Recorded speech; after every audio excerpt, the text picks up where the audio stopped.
Bir guruh odamlarni yig'ib, ularga har xil turdagi ovqatlarni rasmini ko'rsatishadi va har birini qanchalik yeyishni xohlashliklarini 1 dan 10 gacha bo'lgan ball sistemasida baholashni so'rashadi. 1 yeyishni xohlamayman, 10 esa juda xohlayman degani. Odamlarning qondagi shakar miqdori normada bo'lib turgan paytda burgerni ham, shirinliklarni ham, meva va sabzavotlarni ham o'rtacha 5 ball bilan baholashadi. Glyukoza qonda tusha boshlagach esa bu insonlarning miyasida ovqatlanish markazi aktivlashib ketadi va ular asosan shirinliklarni 10 ball bilan baholashni boshlashadi. Demak, qondagi glyukozaning miqdori biz aynan nimani yeyishni xohlashimizga to'g'ridan-to'g'ri ta'sir o'tkazar ekan. Bugungi videoda siz nega tongni sharbat yoki smuzi bilan boshlash zararli ekanligini, qaysi oddiy odat bilan xohlaganingizcha yesangiz ham semirmasligingiz mumkinligini, sirkani ratsionga qanday to'g'ri qo'shish va shakarni qaysi mahsulotga almashtirish mumkinligi haqida bilib olasiz.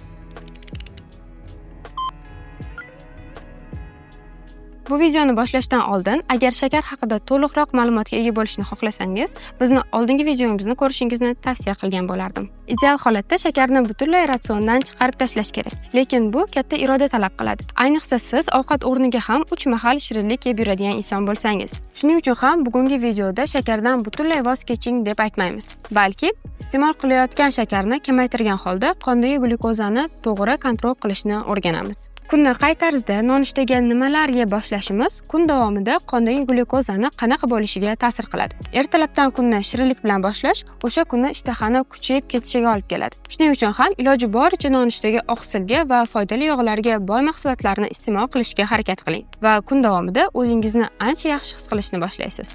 Ba'zi dietologlar tongni smuzi yoki meva sharbatlari bilan boshlashni maslahat berishadi. Albatta, gap tabiiy sharbatlar haqida, magazindagisi haqida gap so'z ham bo'lishi mumkin emas. Mevalar vitaminlarga boy bo'lganligi uchun ham ularni foydali deymiz. Lekin ularning tarkibida shakar ko'p bo'ladi. Tarkibda shakar bor ekan, unda nima uchun mevalarni foydali deymiz? Hamma gap uning tarkibidagi kletchatkada. Endi agar siz mevani sharbatini chiqarib ichadigan bo'lsangiz, uni faqatgina suvini olib, eng foydali qismini ajratib tashlayotgan bo'lasiz. Buni ustiga yana uni nonushta payti qabul qilish kun davomida yana glyukozani o'ynab turishini kafolatlab beradi.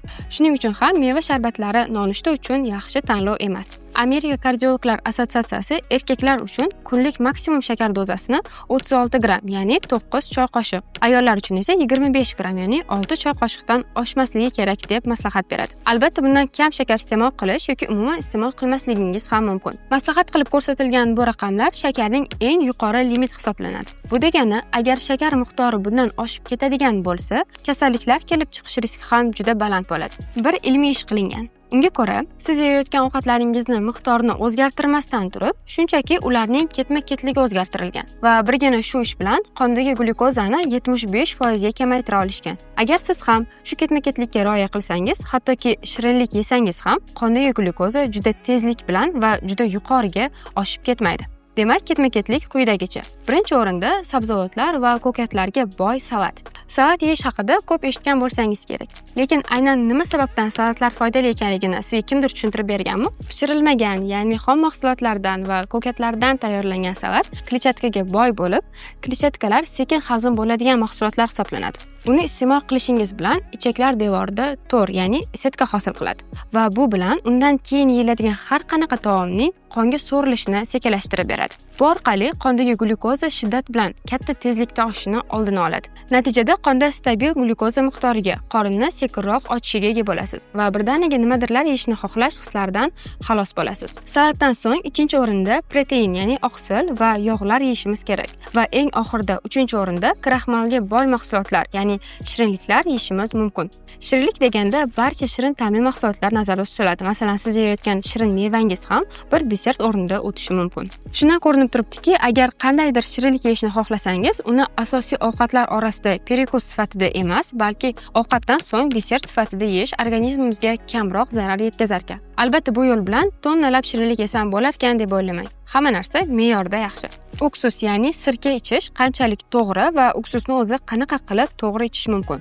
Gap foizi kam sirkalar haqida, masalan, olma yoki uzum sirkasi haqida ketadi. Haqiqatan ham ovqatdan oldin bu mahsulotlarni ichish glyukozani 30% gacha tushira olishi isbotlangan. Sirka kislotasi ovqatni hazm bo'lishini sekinlashtirib beradi, ya'ni ichaklardan ovqatlarni qonga o'tishini sekinlashtiradi. Hozirgina tushuntirganimdek, qanchalik bu proses sekin bo'lsa, qonda glyukozani oshish ham shuncha sekin bo'ladi. Lekin uksusni doimo suyultirilgan to'xtatilgan holda ichish kerak, chunki tish emalari yemirilishi mumkin. Kuniga bir mahal bir osh qoshiq olma sirkasini bir stakan suvga aralashtirib, ovqatdan 15-20 daqiqa oldin ichish kerak. Yoki undan ham mazali usuli bu ko'kat va sabzavotli salatlarni tayyorlayotgan paytda sirkani xuddi zapravka o'rnida ishlatsak bo'ladi. Endi qaysi mahal uni ichgan ko'proq yaxshi deydigan bo'lsak, iloji boricha eng ko'p uglevodlar, masalan, kartoshka, guruchli taomlar yoki shirinliklar iste'mol qilgan paytda sirkadan maksimal foyda olishimiz mumkin. Bundan oldingi videoda har bir muz kub harakati uchun glyukozani xuddi yoqilg'i sifatida ishlatadi degan edik. Shu vaziyatni biz o'z foydamizga ishlatishimiz mumkin.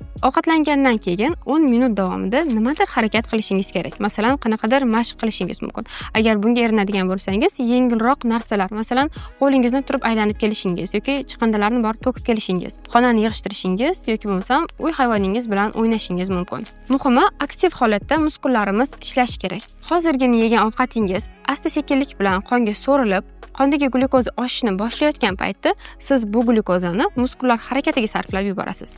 Shakar yeyishni butunlay to'xtatmoqchi bo'lgan insonlarga esa foydali maslahat aytib o'tmoqchiman. Ba'zi bir mahsulotlar aynan shakarni o'rnini bosishi mumkin.